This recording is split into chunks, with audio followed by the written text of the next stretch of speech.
Bienvenue dans le podcast Entrepreneur Solutionneur, épisode 65, un épisode tête à tête avec un entrepreneur. Et aujourd'hui, j'ai le plaisir de recevoir Nancy Larose. Nancy et moi, on s'est rencontrés dans un groupe de réseautage et on a rapidement connecté sa vision des relations humaines, son expertise en gestion des conflits et son approche stratégique m'ont tout de suite interpellée. Alors, bienvenue à toi, Nancy. Merci. Merci à toi de m'inviter surtout. Ça fait plaisir. Et comme le veut la tradition que j'ai moi-même mis en place, je commence avec ta bio. Nancy Larose, diplômée en relations industrielles et médiatrice accréditée, est une référence en gestion des ressources humaines et en résolution de conflits. Membre de l'Institut de médiation et d'arbitrage du Québec, le IMAQ, et de l'Ordre des conseillers en ressources humaines agréés, elle possède une solide expertise en relations de travail. Son parcours l'a amené à évoluer dans des environnements variés, publics, privés, sans but lucratif et syndical, développant ainsi une approche stratégique qui allie finesse et compréhension des enjeux humains et organisationnels. Depuis 2013, elle accompagne et forme des gestionnaires, des employés de tous les niveaux et des équipes syndicales. Ces dernières années, elle s'est particulièrement investie dans la création de programmes de formation et de sensibilisation pour les équipes enseignantes du milieu collégial. En 2021, elle choisit la pratique privée et met son expertise au service des organisations en tant que CRIA et médiatrice accréditée, toujours animée par la même passion, favoriser les relations de travail saines et durables. Avant de te poser ma première question, Nancy, qu'est-ce que ça veut dire CRIA pour les gens qui ne sauraient pas c'est quoi? Oui, c'est conseiller en relations industrielles agréé du Québec, en fait. Donc, c'est au niveau de l'ordre des CRHA, donc des conseillers en ressources humaines agréés, il y a deux titres officiels, donc le CRHA et le CRIA. Et là, je OK. vais vous épargner la guerre de titres, de qui c'est qui est dans qui, tout est dans tout, de toute manière. C'est bien parfait. Alors, ma première question, comment ça se fait que tu es devenue entrepreneur? Parce que de ce que je comprends, en 2021, tu as choisi, la pratique, Ouais. privée, donc tu es partie de tes propres ailes. Ben, plus officiellement 2023. À 2021, c'était comme un entre-deux. J'étais en organisation et je faisais exactement ce que je fais aujourd'hui, mais en organisation et j'avais commencé un petit peu là, à faire de la pratique privée, à faire des mandats de manière indépendante. Et c'est vraiment en 2023 là, que là, j'ai attaqué on the edge, je saute sans parachute. C'est un peu comme ça que je me suis sentie. Probablement comme une grande majorité d'entrepreneurs, là. Donc, ce qui a fait que je me suis officiellement lancée en 2023, ben, c'est que ça faisait déjà plusieurs mois que j'étais en réflexion. Euh, J'aimais mon travail, mais l'endroit où ce que j'étais ne me convenait vraiment pas. OK. Puis ça a pratiquement été une question de survie psychologique, en fait. Euh, et puis, en même temps, j'ai toujours su que je finirais par être mon propre boss, sauf que quand ça fait OK. plus de 30 ans que tu es salarié, t'as beau le savoir, mais faire le move, c'est une autre chose. Donc, c'est une amie qui m'a encouragée à me proposer d'aller habiter avec elle dans les Laurentides pour me donner une chance, justement, tu sais, étant donné que j'étais toute seule à l'époque, euh, de pas faire faillite au bout de 3 mois, là. Donc, d'alléger finalement le fardeau des dépenses et tout, et tout, puis de me permettre de me lancer. Donc, c'est un peu comme ça que tout ça est arrivé, mais mon objectif, quand j'ai pris ma décision, c'était de pouvoir aider le plus grand nombre de gens possible, parce que mon constat en organisation, c'est que c'est super le fun qu'une organisation puisse avoir une médiatrice indépendante interne, Mmh. même si on est salarié, mais c'est qu'on aide un nombre très restreint de personnes qui est le nombre d'employés de l'organisation. Fait que, puis moi, ben, je voulais, c'est Le ça, plus étendre large. cette pratique-là, puis la démocratiser parce que, bon, tout le monde connaît la médiation, même si le terme est un peu galvaudé aujourd'hui, puis qu'on l'utilise à toutes les sauces, mais la médiation en milieu de travail, c'est peu connu. puis à quoi ça sert, puis quoi c'est ça, la médiation, là, c'est encore nébuleux pour les gens. Ça Ben, va je être vais ça. je vais sauter d'ailleurs sur, à pieds joints sur ce que tu viens de dire. C'est quoi Oui, ça, la médiation? Mais avant que tu répondes, en t'écoutant, je me suis dit: «Ouais, je me souviens pourquoi qu'on a connecté», parce que tous les 2 on est partis, comme entrepreneurs. Moi aussi, c'est une amie qui m'a poussée un peu vers ça et c'était aussi pour répondre à plus de monde que juste mon équipe interne, tu sais? Fait que hein. ça aussi, c'est un point qu'on a en commun. Mais c'est quoi ça, la médiation? Ça, c'est ça, la vidéo. Comme, Qu'est-ce que comme nous, ça on mange? défendrait, qu'est-ce que ça donne, la Qu'est-ce que ça médiation? donne? Ben, en fait, la médiation, c'est un mécanisme alternatif de règlement des différends. Donc, l'idée, c'est au lieu de passer par des recours judiciarisés tels que des mesures disciplinaires qui peuvent mener vers des plaintes, soit avec le syndicat, des griefs ou autres, c'est qu'on donne l'opportunité aux gens de se réapproprier un processus de discussion et d'échange pour aller régler la problématique. Que ce soit un conflit suite à une plainte de harcèlement psychologique, un conflit de personnalité, généralement, je dirais que dans 97% des cas, c'est des conflits de personnalité. Je dis pas que OK. le harcèlement psychologique n'existe pas, mais ça prend des enquêtes, ça prend. Puis malgré ça, moi, ce que je prône, c'est qu'il y a quand même moyen de pouvoir s'éviter toute cette démarche douloureuse de l'enquête pour aller prouver quoi? Ben, qu'il y a du harcèlement psychologique, mais qu'est-ce que ça donne au final? Ben, les Mmh. gens vont finir par se retrouver quand même en médiation. Parce que la particularité en milieu de travail, c'est que les gens se côtoient au quotidien et Mmh. c'est pas parce qu'il y a un problème que ça veut dire que ou le collègue va changer de département ou qu'il va être sacré à la porte.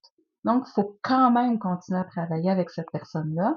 Donc, essayons de se trouver un canal de communication, euh, un terrain pour pouvoir bien naviguer là-dedans de manière professionnelle et courtoise, on s'entend. Et moi, Mmh. mon rôle, c'est d'amener non seulement une préparation, mais un safe space, puis m'assurer que cet échange-là se passe dans les meilleures conditions pour que les gens puissent se sentir en sécurité et en confiance. Là. OK. Voilà.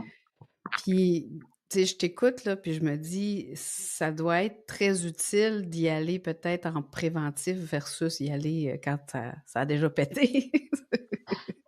Hey! Tellement! C'est la chose à l'heure actuelle qui est un défi pour moi, c'est de le vendre à titre préventif. Mmh.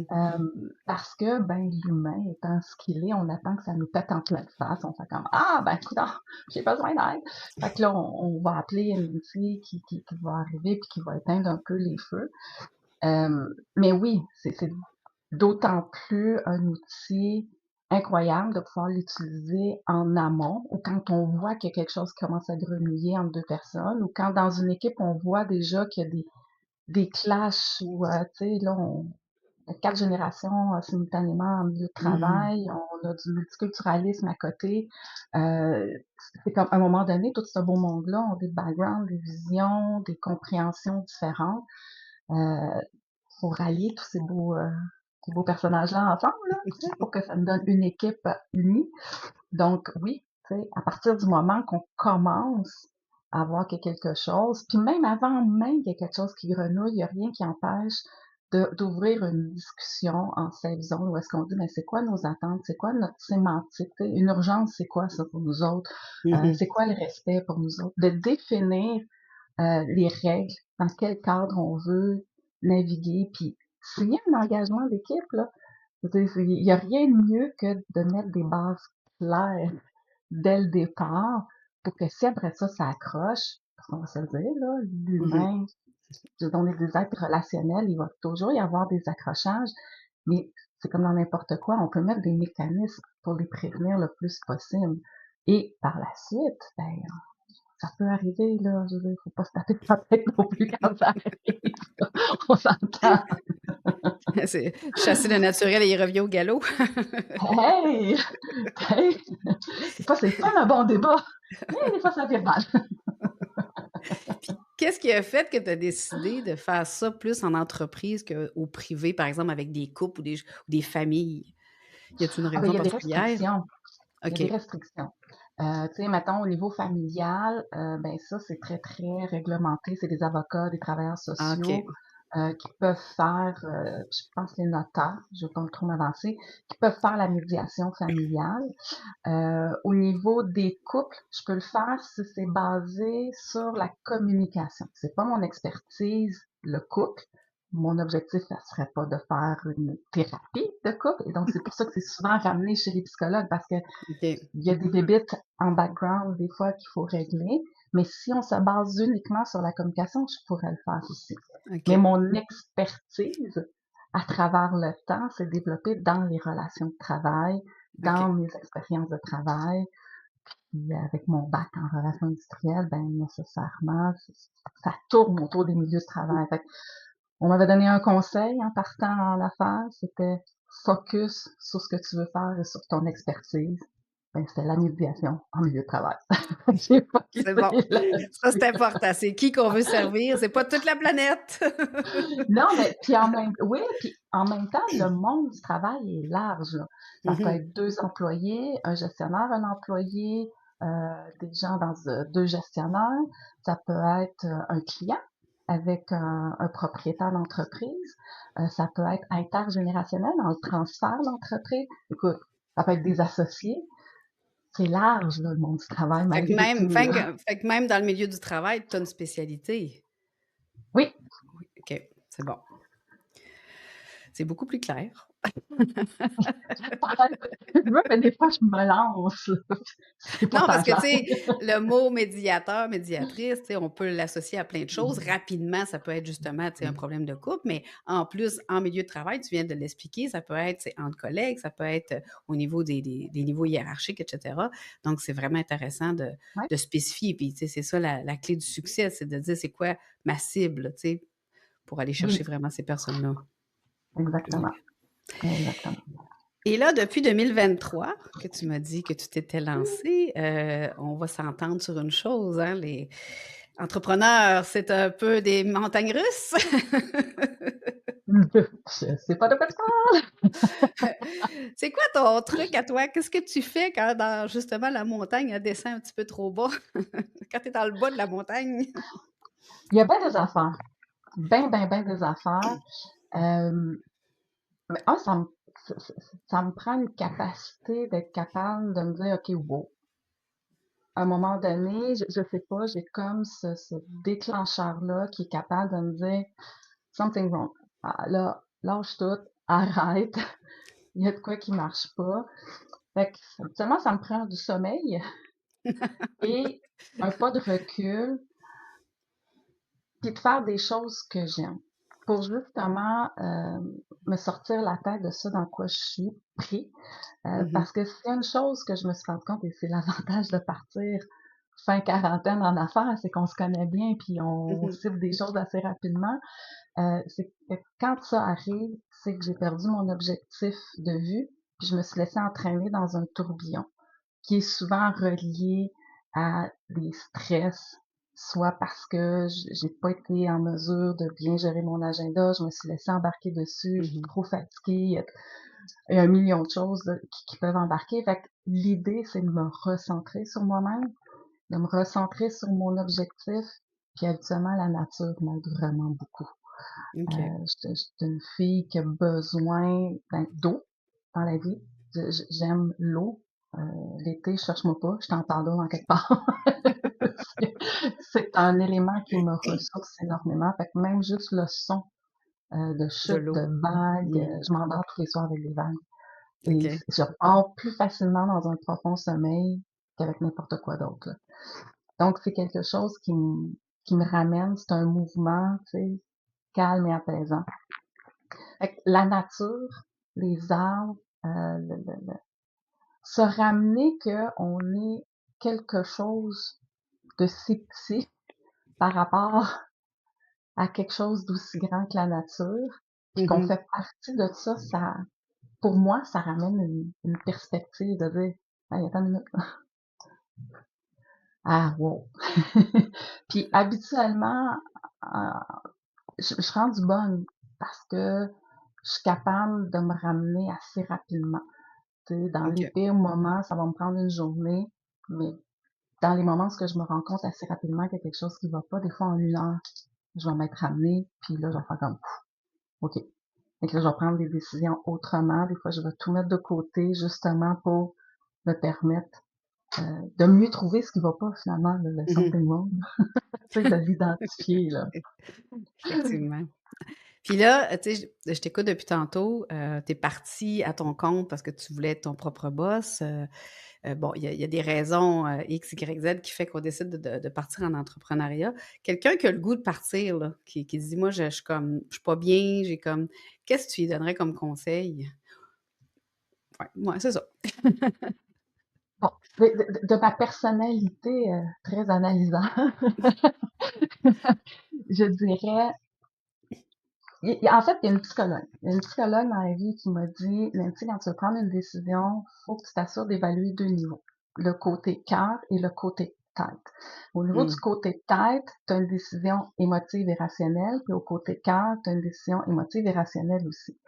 Et donc, c'est comme un cadran que tu dois évaluer. Tu sais, c'est quoi mes raisons de tête, c'est quoi mes raisons de cœur, et éventuellement, ça se balance. Fait qu'il y a cette première décision-là à prendre. Tu sais, éviter de le faire sur un coup de tête, c'est l'idéal, on s'entend.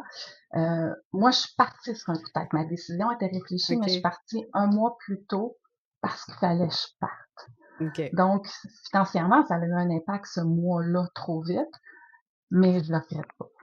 Mais OK. l'idée, c'est de s'assurer que la tête et les tripes sont alignés, euh, parce que, justement, il y a tellement de choses qui peuvent arriver par la suite qu'on va se remettre en question souvent. Si on n'est pas solide dans notre Mhm. décision, on va abandonner. Tu sais, l'entourage aussi est super important. Quand j'ai annoncé aux gens que je partais à mon compte, que je lâchais tout, que je m'en allais à mon compte, il y a une personne dans mon entourage qui a eu, tu m'excuseras l'expression crue, mais qui a eu une réaction de marde. Elle m'a regardée, puis elle me dit, mais tu vas faire comment pour arriver? Ça, c'est sa peur, c'est sa perception. Voilà, voilà. Mais tout le reste des gens autour de moi, que je savais pas trop comment ils étaient pour agir, étaient tous super fiers de moi, m'ont tous encouragé. Aujourd'hui, sont tous présents. Puis au même moment que je suis partie en affaires, j'ai rencontré mon conjoint actuel. Puis c'est probablement la personne la plus importante parce que c'est mon plus grand fan. Il me donne tellement confiance en moi-même, il me trouve bonne, il me trouve hot, il ferait pas ce que je fais, mais tu sais, c'est comme, Mhm. il sait que je vais être capable, il sait que je vais y arriver, il sait que je vais trouver des solutions. Tu sais, il est toujours dans le C'est positif. important. Fait que Ouais. être solide dans sa décision, être bien entouré, mais entouré de personnes positives, Exact, ouais. c'est un must. Ben, j'ajouterais à ça dans le entouré, des fois, c'est s'entourer de d'autres entrepreneurs aussi, Oui, oui, collaborer, échanger, quoi c'est que ce vrai. soit, de pas je pense c'est en fait, je pense que je le répète à chaque épisode, de pas rester tout seul dans son coin. Puis souvent, tu vas être d'accord C'est avec vrai. moi, mais quand tu es dans le creux, justement, c'est là que tu as le moins le goût d'aller voir les Oui, autres et c'est là, il faut que tu sortes de ton trou, là. C'est là que tu as oui, besoin des autres. Parce que c'est plate d'arriver et dire: «Hey, faut que je te parle, ça va pas bien», versus comme: «Hey, ouais, j'ai de quoi de» mais bon, c'est ouais. quand ça va moins bien qu'on a besoin justement du support des autres, Oui, tout à fait. Puis ça, c'est un élément que j'ai remarqué peut-être 6 mois après que je me sois lancée, que j'ai tellement pu apprendre des entrepreneurs qui avaient autour de moi. Il y a tellement de gens qui ont été là pour moi, qui m'ont donné des outils, qui m'ont donné des trucs, que je pense que ce qui a fait qu'aujourd'hui, même après si peu de temps, je réussis bien, euh, ben, c'est que mes actions étaient très ciblées, très stratégiques. mmh On m'a dit: «Fais pas cette erreur-là, fais pas cette erreur-là, fais pas cette erreur-là». Fait que j'ai tout fait pour pas les faire, ces erreurs-là. Je les gardais en tête, ces conseils-là. Fait que mh. c'est comme si c'était venu guider mon chemin. Puis, tu sais, ça fait peur parce que peu importe les podcasts qu'on entend, on parle de l'échec, de l'erreur. Tu sais, l'échec est vu comme quelque chose de très péjoratif, mais tu sais, on sait tous qu'on apprend de l'échec. Mais moi, j'ai pas Exact. envie de me planter, là. Tu sais, j'étais à 15 ans potentiellement de ma retraite, là. Et peut-être avant, si ça marche vraiment bien. Mais, tu sais, j'ai plus 20 ans, tu sais. Fait que je Mmh comprends cet apprentissage-là qui peut se faire, mais j'ai pas envie de les faire. Je vais regarder les autres, ce qu'ils ont fait, ce qu'ils ont appris. puis je vais m'inspirer de ça. Mmh. Fait que, tu sais, il y a ça aussi qui va jouer beaucoup, là. Mais moi, j'ai été capable de le faire à 48 ans, hein, donc je suis capable de le faire aussi. Effectivement. Et là, j'ai une question, là, je dirais pas la question qui tue. Hem, est-ce que tu es, toi, de temps en temps, un cordonnier mal chaussé?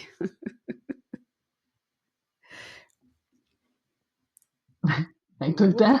Tout le temps. Tout le temps, puis je pense que ce qui est important, c'est d'en être conscient, de le Mmh, dire, tu sais, mais pourquoi qu'on est mal chaussé? Ben, c'est parce qu'on a de la misère à voir nos propres outils, puis souvent, c'est parce qu'on est nous-mêmes influencés par nos propres émotions. mmh.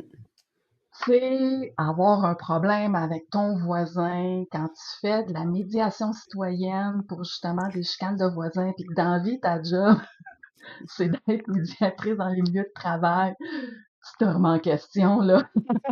Tu sais, comment ça se fait que je suis pas capable de m'entendre avec ce voisin-là?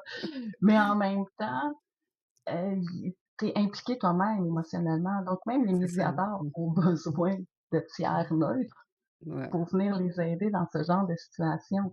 Mais oui, que ce soit dans l'entrepreneuriat ou, je veux dire, c'est toujours meilleur pour aider les autres que pour m'aider moi, tu sais. On voit jamais aussi clair dans notre propre situation que dans celle des autres. Pourquoi? Ben, on n'a pas de recul. C'est C'est pour ça ça, que je suis exact. médiatrice et que ma job me fait triper. J'ai pas de recul tout le temps, sauf dans ma vie. Ben, j'aime ça que c'est ce que tu dis parce que, tu sais, souvent, justement, on est pris plus émotionnellement dans nos affaires à nous qu'avec les autres, Eh tu sais. oui, Fait que c'est pour ça que je dis souvent, un coach doit se faire coacher, donc la même chose pour, n'importe qui dans le fond parce qu'on a beau être la meilleure le meilleur coach au monde, quand ça vient nous chercher nous, à l'intérieur de nous, nos émotions, bon, on a beau, se rappeler tout ce qu'on dit parce que moi, je me suis déjà fait dire par quelqu'un, il m'avait dit, tu sais, agis envers toi comme si tu étais ta propre cliente. Qu'est-ce que tu dirais à ta ouais, cliente? Mais c'est vrai, c'est bon, sauf que est-ce que ouais, je vais aussi loin? Est-ce que je me challenge autant que si c'était quelqu'un de neutre? Pas certaine, tu sais. pas tant, pas tant, Pas tant. pas tant. Tu sais, je connais pas de psychologues qui s'auto-analysent eux-mêmes quand ils ont des problèmes, là. Non. En tout cas, s'ils le font, ils doivent pas aller aussi loin qu'avec leurs clients. Non, pas sûr. C'est quoi tes services, toi, là? Tu nous en as parlé un peu, mais précisément, là, c'est qui tu cherches ou as-tu quelque chose qui s'en vient, un lancement? Ben, mes services, c'est prévention et résolution. Donc, j'offre de la formation, de l'accompagnement, ça peut être des conférences aussi. Là, j'ai commencé à faire des conférences, chose que je pensais pas faire un jour. Bravo. Mais oui, tu sais, de la formation, de la sensibilisation, tu sais, sur la législation, la communication, faire comprendre aux gens c'est quoi hein, la civilité en milieu de travail, parce que tout part de là. Puis j'imagine que c'est La- des conférences en milieu de travail justement, là, dans des oui, compagnies, je sais OK, oui, oui, exactement. Ben, j'en ai fait une dans un syndicat. Fait que, tu OK. sais, ta géométrie variable, je dirais, ça dépend du besoin, tu sais. Mmh. Des fois, les gens recherchent un type d'emploi, si je peux dire, différent pour amener une perspective différente, pour pousser OK. plus loin les réflexions. Parce que tantôt quand tu Euh, parlais de justement, tu sais, de prévention, qu'on devrait, prévenir au lieu de guérir, dans ma tête à moi, je me disais: «Mais là, faut qu'elle fasse des conférences», mais tu le fais déjà, bravo! et bon, il y a toujours les services de médiation, que ce soit, ben, les besoins de médiation, habituellement, il va y avoir une évaluation de climat de travail. Pas tout le temps. Des fois, ça a déjà été diagnostiqué par une firme RH ou les gens sont déjà au courant. Fait que ce que je vais faire, c'est que je vais plutôt rencontrer plusieurs parties quand c'est dans une équipe pour un peu plus comprendre l'ensemble de la dynamique. Et on va intervenir. Mais tu sais, il peut y avoir les évaluations de climat de travail, la médiation, des facilitations. Je suis beaucoup de ce temps-là dans les interventions de groupe. Où est-ce que là, ça chire, comme on dit. Ça va pas bien. Puis qu'il y a beaucoup de non-dits. Habituellement, quand les gens sont rendus là, c'est parce que ça perdure depuis un an minimum Mmh. jusqu'à 20 ans, là, l'historique d'un Hi, conflit. OK. Ouais, OK. ouais, ouais. Fait que ça peut, ça Belle peut s'étirer dans le ambiance. temps. Écoute, on voit beaucoup d'études psychologiques dans ce temps-là, là. C'est assez triste, mais moi, je suis toujours étonnée de voir la résilience des gens, puis de voir comment Mmh. tu peux rester. Moi, je serais partie, là, je serais pas capable. Donc, puis, j'ai dernièrement lancé un programme d'accompagnement et de formation. En fait, c'est le même programme autant pour des gestionnaires que pour le milieu syndical, mais j'ai fait un post dernièrement justement sur tout le tabou qui entoure le harcèlement psychologique, le harcèlement que les organisations syndicales, les exécutifs vont subir de la part de leurs membres. C'est dans les plus violents que j'ai pu voir. OK. C'est étonnant et par expérience de mon vécu. Là. J'ai été conseillère syndicale. Et ça peut être assez violent, merci. Fait que, il y a il y a des choses à pouvoir sensibiliser les gens. Donc, il y a de l'accompagnement, de la formation, puis de l'intervention. OK. C'est une belle brochette. Oui, une belle brochette, effectivement. Mais tout est dans tout. Tu sais, ça devient difficile de juste intervenir, tu sais, parce que dans l'intervention, on finit par faire de la prévention. Ouais. Des fois, ça peut être requis aussi de faire de la prévention. Y a-tu des cas où juste, où ça arrive, ça aboutit pas, où les gens font comme, «Non, on veut rien C'est savoir arrivé de une toi»? fois. C'est arrivé une fois, puis je l'ai pas calculé comme un échec, c'était vraiment contextuel. C'était une équipe de travail de 2 personnes, gestionnaire et employés. OK. Et là, ils ont pas d'équipe, là. Ils sont au quotidien ensemble. Il y a rien pour venir tempérer, ils ont pas le temps d'apaiser ou de décanter ce qui se passe, que le lendemain, il y a déjà quelque chose qui se repasse. Fait que, tu sais, ils sont constamment le trigger de l'une et l'autre. Puis, tu sais, on a eu 2 séances de médiation, des longues préparations à ces séances-là aussi. C'était très, très émotif. Et au final, je la dernière séance, je les ai regardés, puis je leur ai dit: «Mais là, écoutez, je sais plus quoi vous dire et je sais plus quoi faire. Vous avez tous mes outils, vous avez la même volonté, vous avez le même objectif. Vous voulez tous les 2 que ça se règle, mais ça marche pas, là. Je vous y arrivez pas et je sais plus de quelle manière je pourrais vous aider. Parce qu'il y avait vraiment tous les outils en main. Ça a Mmh. été mon seul cas jusqu'à date. Et je pense que c'est vraiment très contextuel. C'est l'organisation du travail, comment est-ce que c'était organisé. Si vous avez été dilué dans une OK. équipe, mettons, de 20 personnes, on se parlerait pas de ça aujourd'hui. Fait que Donc c'est contextuel dans le sens que est-ce que tu penses qu'il y a des gens qui peuvent, mettons, jamais vraiment bien aller ensemble ou il y a toujours moyen de de de il y de a toujours s'entendre? moyen. Il y a OK. toujours moyen. Là où je vois que c'est beaucoup plus difficile de faire du travail, puis il y en avait une des deux qui était dans cette posture-là aussi, c'est quand il y a quelqu'un qui se met dans une posture de victime, qu'elle est Mmh. convaincue qu'elle est victime et qu'elle ne fait aucune introspection sur sa part de responsabilité dans la situation. Il y avait de ça aussi. OK. Puis ça, ben, je suis pas psychologue. Fait que je peux pas, à un moment donné, je peux confronter les gens dans la bienveillance, puis les Mmh mh. amener vers des pistes, mais il y a des situations, des fois, que je peux pas, malheureusement, je peux pas aller plus loin que ça. Ouais. C'est J'avais pas dans mes un j'avais un prof coach qui nous disait: «Tu peux pas faire des push-ups à la place de ton client». Fait que s'il fait pas les push-ups, voilà. c'est ça. Écoute, c'est une belle image, mais c'est en plein ça. Tu sais, tu peux pas forcer C'est ça. quelqu'un à aller là où il est pas rendu. Non, c'est ça. Puis, la problématique que j'avais, c'est qu'il y avait un intervenant en soutien psychologique avec un background assez solide qui lui avait mentionné, ben, ce que tu vis, c'est du harcèlement psychologique. Et ça, je vais le dire pendant que j'ai une tribune. On ne peut jamais dire à quelqu'un que c'est du harcèlement psychologique ce qu'elle vit.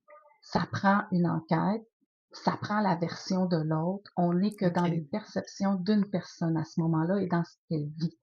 Donc, c'est une apparence des Mmh. comportements apparentés, mais aller confirmer à quelqu'un qu'elle vit du harcèlement psychologique sans même avoir mis les pieds dans le milieu de travail puis parler avec l'autre personne, puis avoir fait minimalement une enquête,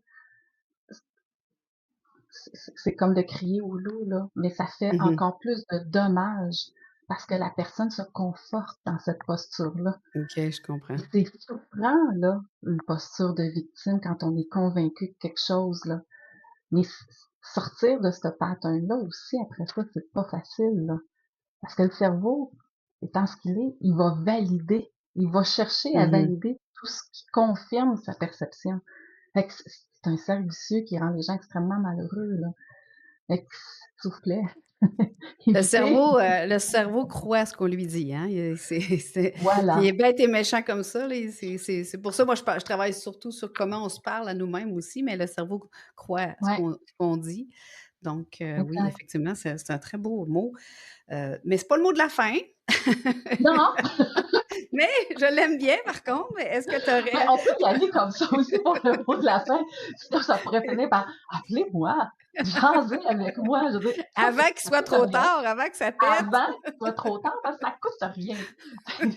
Après ça, après ça sera autre chose.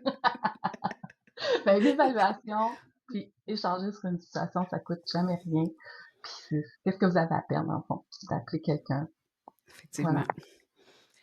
Ben, merci beaucoup, Nancy. J'en ai encore appris sur tes services et sur toi. C'est ça que j'aime C'est de vrai, hein, quand on parle avec quelqu'un, on se rend compte qu'à chaque fois, on en réapprend. ben, on a quand même plusieurs années de vie derrière nous, là, donc on a des Oui. on a quelques histoires à raconter, Bon, un petit peu.